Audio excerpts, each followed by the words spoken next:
Hey everyone, Kyle once again. Welcome back to the next episode review of Train to the End of the World, episode 10. As we're narrowing toward the finish line.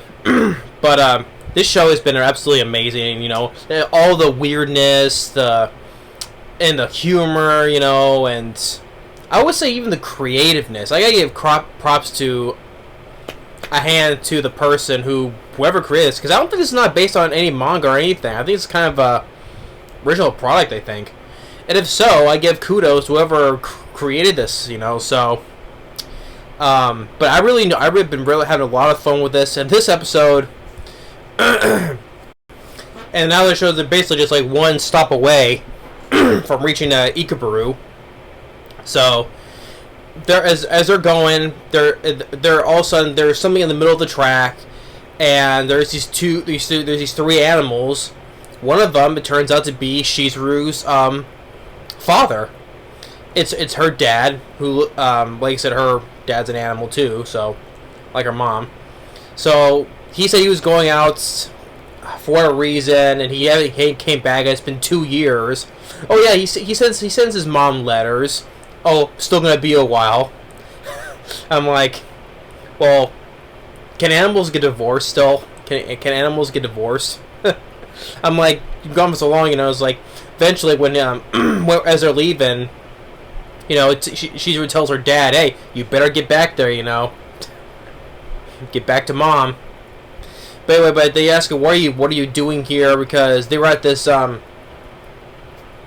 they went at the station that's before Ikebukuro, and well, they look more cartoonish animals, because they were, of course, how they were more ferocious animals, but now they look more like stuffed animals now, because they came across Yoka, that was at this place, and which they explained, like, oh, was that really Yoka?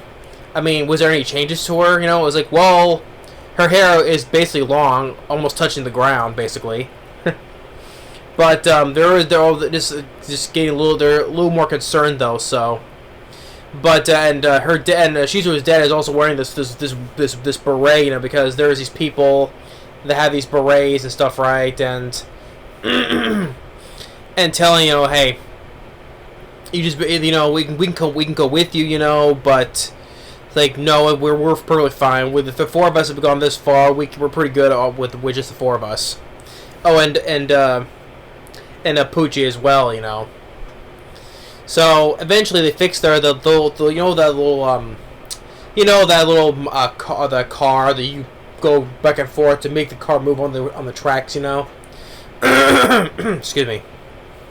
But it's like, well, how are you gonna get back? Back in like episode 3 or so, the tracks were gone, But hey, because they tap the railroads again to get in touch with Zinjiro, right? Well, because the scientist that likes Zinjiro, right? Well, she's there, but the thing is, because since she was with the military, miniature military, they probably had helicopters to fly over there though. But if that's the case, but how is Shizuru's dad and the two others are gonna get there when the tracks are gone?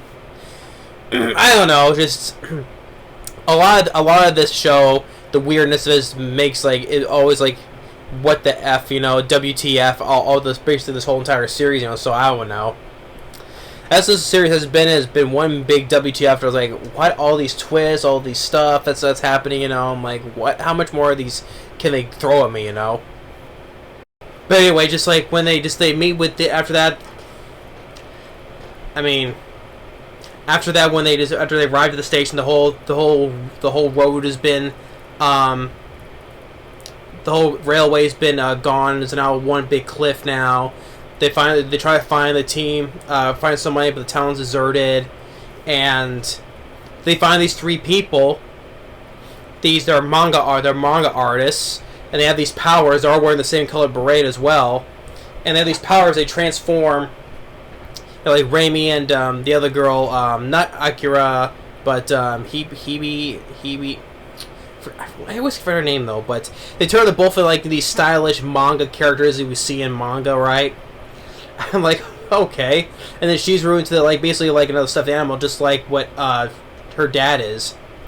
But not Akira, because since she's wearing the beret, it gives her powers, using like these spells and shields and stuff, right, to fight them, and